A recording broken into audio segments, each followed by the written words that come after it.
You've been covering this game for years and years now, but what's the approach every time you head into the weekends? Well, first of all, I love these Or the All-Star Monday, games Tuesday, yeah. because to see the players around other All-Stars, they become like little kids. Yeah. I always ask guys, especially the young rookies here for the first time, like, who do you want to see? And they always want to talk about the guy they watched growing up, or maybe somebody in the other league they don't see a whole lot.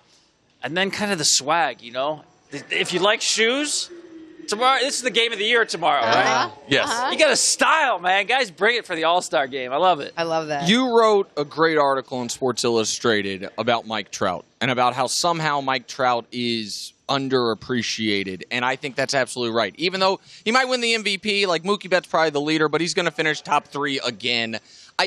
Let me ask you this. If I were to say Mike Trout at his best is as good as any baseball player of the last 60 years, is that overstating it? I don't think so. No, and I think if you limit it, we don't know where he's going to go from here. But Correct. First 8 years, man, I mean, he's as good, I think, of anybody who's played this game. I'm telling you, I think he's our DiMaggio in terms of generational talent. But DiMaggio was in the World Series every year. Everybody knew him. Mike Trout could probably walk down the street here in D.C. without his jersey on, and people go, he looks like an athlete, but we're not sure who he is, right? That's a good point. He hasn't had national exposure. I truly believe in baseball to be a true national star, cross-cultural star. You got to get to the postseason because baseball is regional during the season, except for All-Star game, national postseason, and the dude just hasn't been on the national stage enough. Yeah, in your article, you talk about analytics and baseball being dominated by analytics. Since Trout came into Major League Baseball, analytics were just now starting. How different is his overall approach? Because he's not necessarily embracing analytics in his approach to trying to be the best baseball player. 100% right. He's more old school. You know, he just wants to know what does his pitcher throw in terms of what pitches that he has, but he's not into launch angle. He's not into certain percentages of when a pitcher throws a certain pitch. His swing is really old school. You don't see teams shift on Mike Trout too much. So I think it's an indication of how talented he really is, that he's just going, I don't want to say by feel, but on ability, and he doesn't confuse it like a lot of people do with information. As you know, there's a whole lot of information out there. It's helpful. Too much information is bad. Like Yogi used to say, you can't think and hit at the same time, right?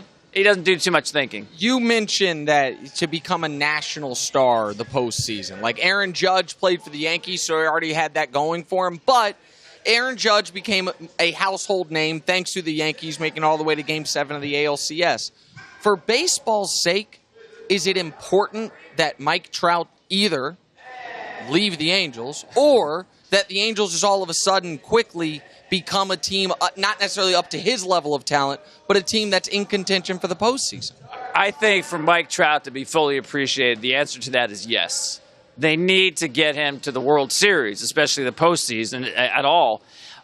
Whether it's with the Angels, and he's not going anywhere for the next 2 years, or another team via free agency, they're not going to trade Mike Trout. Of course. Yes, I think that answer is you got to put this guy on the national stage. Listen, it happened for people like David Ortiz, Buster Posey. I think Derek Jeter essentially grew up in prime time in October, right? So you got to get Trout those reps in October to really get him on the stage. I want to ask you about Bryce Harper. I don't think anyone saw what we saw from Bryce Harper coming at the first half of the season. Big year for him. He was trying to turn a lot of heads. Home run derby. The All-Star game is here. The team's not playing well. He's not playing well. And the more he struggles and the more he tries to hit, the further down into a little bit of a hole he's getting into. Do you see him turning this around at all in the second half? I do, but right now he's stuck in quicksand. And the harder he tries to get out, the deeper he gets. You know, first of all, start with the fact that he sees fewer pitches in the strike zone than anybody in baseball, right? That's frustrating. We talked about shifts. The shift is absolutely killing this guy. They shift more now than they did ever before on Bryce Harper. And the fact that the Nationals have had so many people on the DL, more than anybody in the National League, he doesn't have the cast around him. Now you got frustration seeping in. And oh, by the way, let's throw in the fact that he is a potential free agent. Yeah. There's a lot of money on the line. All these things are working in his head. One more thing on Harper for me. His swing is violent. It is not a beautiful oil painting of a swing, right? I always say it's like an F1 engine. There's so many parts. When they're synced up, man, it works. But when one little thing goes wrong, one little carburetor is not firing right, it goes bad. And right now it's going bad. From my school of thought, I don't believe it will affect them as far as free agency. I know there will be a couple teams out there that will pay the maximum to have that type of engine in their lineup. From your baseball perspective and what you're hearing on a day-to-day, if he finishes the season a little bit under how much I weigh, does it affect him in free agency? I think the answer is yes. We're all expecting him to bounce back. Mm-hmm. I like your point. The money's going to be there. I think it's about length. I mean, listen, he's going to be 26 years old with, like, Hall of Fame kind of power. So you like the fact you're buying his prime years. But what I said about his swing now, I'm starting to hear from other baseball executives that, do you want to project that swing out 10, 11, 12 years down the line? I don't know. Look around the game. Do you see anybody in their 30s swinging like that? Mm-hmm. The answer is no. So I think you're going to see, at this point, if he doesn't change in the second half, I still think he will. But if he doesn't, shorter term, maybe 4 or 5 years with a huge average annual value, say $40 million a year for 4 or 5 years. And maybe 5-year, $200 million? instead of that 10-year, 11-year, $400 million, a lot of us thought going into the season.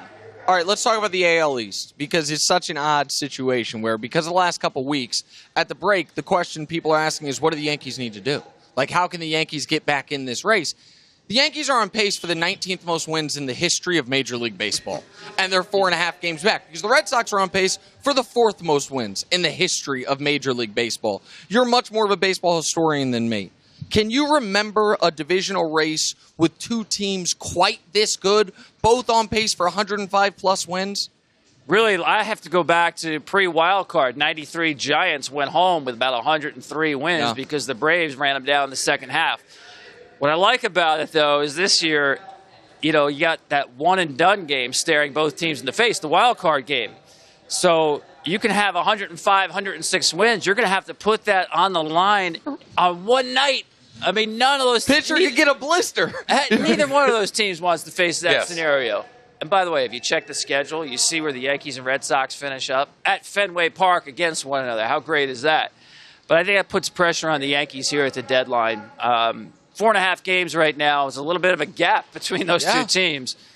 They need to find a starting pitcher. In my mind, that's priority number one. I know they're mentioned about Manny Machado, but they need to find another starting pitcher. Do you like the fact that we could watch this incredible divisional race and it could come down to one game, or do you think it's bad for baseball? I can't tell where you fall on it. Anything that makes managers nervous, and believe me, that one game makes them nervous, I'm okay with that. And I think to start the postseason with that NCAA-style one-or-go-home game, even no if that better way. One that goes home won 100 games? Well, win your division. Yeah, we'll see you next year. That's the bottom line. Real quick, you said they got to go get a starting pitcher. Yeah. Can you put some names on that? Guys you think might be available at the deadline who you think they could go get? I'm glad you said might be available, because at the top of anybody's wish list is Jacob deGrom. Best pitcher in the National League right now. I don't think he's going anywhere. The price is too high. One name that came up recently, Carlos Martinez of the Cardinals. I think the Yankees are looking for someone who could start the first, second, or third game of a postseason series. They're not trying to fill the back end of the rotation. Martinez is one of those guys, can be a dominant pitcher. We'll see what happens with the Cardinals. I'm not saying the Cardinals are giving up right now, but they come out of the break with 5 against the Cubs. That could have a lot to do with whether they buy or sell. But the pickings are not great for the Yankees in terms of getting an impact guy. Cole Hamels has a no-trade to New York. He may be going to Philadelphia. I'm not sure he's an impact pitcher anymore. So I think they're going to have to be creative. And listen, they've got chips to deal with. Their farm system is totally stacked. Yeah, in the last 2 years, we know this Yankee, the young core, they basically carried this team.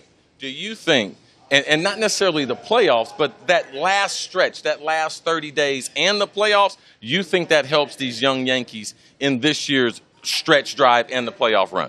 Yeah, I do. That bottom of the lineup with Andujar and Gleyber Torres, I think, has given them depth. A couple of guys who put the ball in play a little bit more than some of their big power guys. Strikeouts was their bugaboo against Houston in the postseason last year.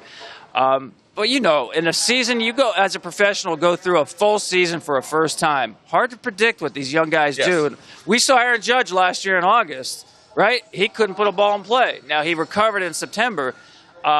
But I got to tell you, Gleyber Torres, I don't worry too much about him at all. It's unbelievable. He reminds me of Robbie Alomar. When you see someone at that age, 21 years old, who looks like he's already played 10 years in the big leagues. So I actually think the Yankees can still run down Boston. I like the fact that they have that shutdown bullpen where the ball's hardly even in play. But, man, it's going to be a great race. Well, they would need pitching to do it. Which Yeah. team has to make a move, the Red Sox or the Yankees, in order to see this one through? That's a great question. I would say the Yankees. The way the Red Sox are playing right now, status quo is okay by them, right? So, yeah, I think it's interesting to me. I would say the Yankees have to make a move. And the National League, it's all about Manny Machado. The National League, I think, will be decided by where Manny goes. When you Really? talk about Philadelphia, Milwaukee, and where I think he's going to go, Los Angeles. He's that good of a player. CC Source has him going to Los Angeles, so it's him good and to hear Kawhi that. Leonard. It's a package deal. They're both going to L.A. Everybody's going to L.A. Yeah, LeBron's going to you LA. can run with it. Yeah, the show's soon to follow. But Before we get to the NL, and we can't disregard the defending World Series champs who are playing pretty damn well as well in Houston, I want to stay on the Red Sox for just a moment because with no disrespect to Mike Trout, the best player in baseball this year, in my eyes, has been Mookie Betts. I mean, I think people coming into this year thought Mookie was an all-star. I don't think they thought he was going to run away with league MVP.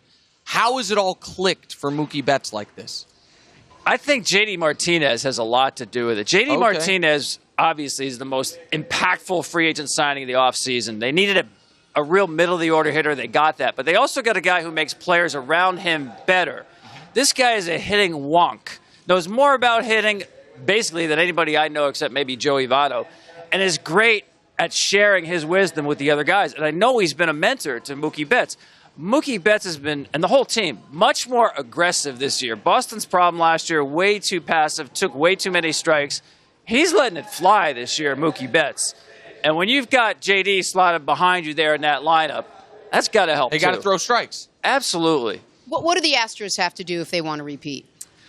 I think they got to get healthy. Carlos Correa coming off the DL after we get out of here with the All-Star game. Listen, what they have to do is the same formula they used last year. Starting pitching. It's unbelievable. We forget about starting pitching because the game is owed so much now So to hitting. relief pitching. When we Or get to hitting. October, to me, it's all about starting pitchers. How do you match up against the other team? And Houston's 4 can probably match up against your 1. And you go back to championship Yankees teams, that's what they did. A great offense for sure, but they could pitch El Duque or David Cone against your 1 and still be okay. Houston can do that with guys who keep the ball out of play as starting pitchers. Do they have to add a closer that's not punching himself in the face? Or is in the minor Or leagues. in the minor leagues, or cursing out the manager? They have to figure out the closer situation. I think they may have some options. You saw last year the way they got creative. Charlie Morton closed the World Series. Lance McCullers closed the playoff game. Brad Peacock can close a game. But I think they've got to figure out whether they want to go that route again, take one of the starters, put them at the back end, or step it up and pay a heavy price for somebody like a Brad Hand. To me, he's the best relief pitcher. He'll be on the market. The lefty from San Diego under contract, so you're not just renting him. Yeah, they're World Series favorites if they go out and get Brad Hand, I'll tell you that. Thanks for watching. Subscribe here to get the latest from the show. Also, be sure to check out more of the best clips from First Things First, or go watch a few segments from our other shows on FS1.